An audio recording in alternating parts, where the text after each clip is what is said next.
I'm here with my wife, India, and we are right now speaking to you from our local bomb shelter that we had to run to a few times in the past 24 hours.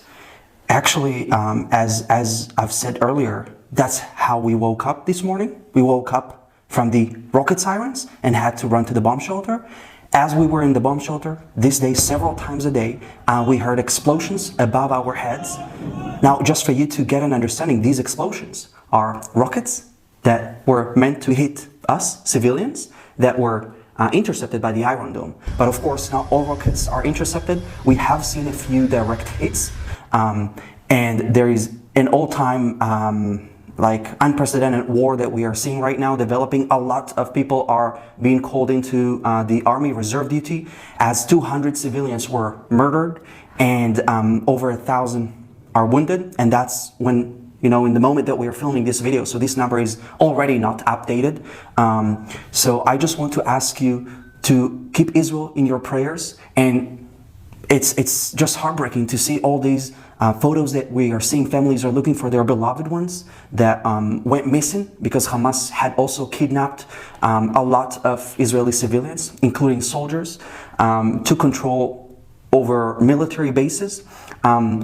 But India, I also want you to share how you feel. But before that, I just want to say that I think what we saw is exactly, because we talked about it, this is exactly what the world needs to see, that when Hamas infiltrated Israel, they went first to Israeli homes. They went first to Israeli homes, got them out of their houses, people like me and you. And at the end of the day, we Israelis, we're just like you guys who are watching us. We don't want to be sitting here in a bomb shelter. So how did you feel? Because I think it's one of your first experiences, because you made Aliyah, you immigrated from the United States.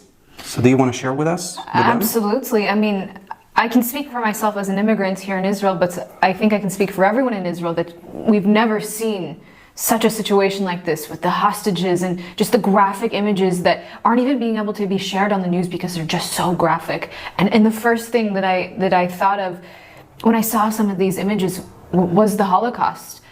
I saw images that I wish I could erase from my brain, images of bodies of Israelis butchered, piled up on each other, things that I thought I would never see today. And I spent a good part of the day just reflecting and just crying out in my heart, but also just crying for all of the families who are searching for their loved ones or have found their loved ones deceased. It's despicable, and those responsible, the Hamas terrorists, must be stopped. This is their true face, and they've shown their truth, and they've shown who they are to the world. Exactly. I also wanted to say, because we talked about this, that it was just insane seeing videos of Israeli people our age and younger who were just running to hide in the forests, running to hide in the bushes. And there are people who waited from 6 a.m. to 6 p.m. No food, no water. They were just...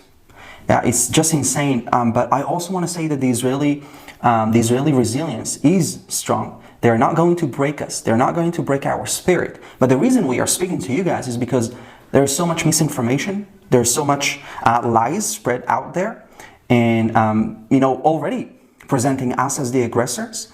But at the end of the day, we Israelis are not seeking war. You think that we enjoy seeing conflict developing? You think that we enjoy sitting here in the bomb shelter? We would much rather plan the next movie we go to watch, the next dinner we have with friends, the day that we have tomorrow. But the thing is that we don't know what to expect. So I think we want to ask you guys to keep us in your prayers. Please. Keep the people of Israel in your prayers. This is something that we have never seen before.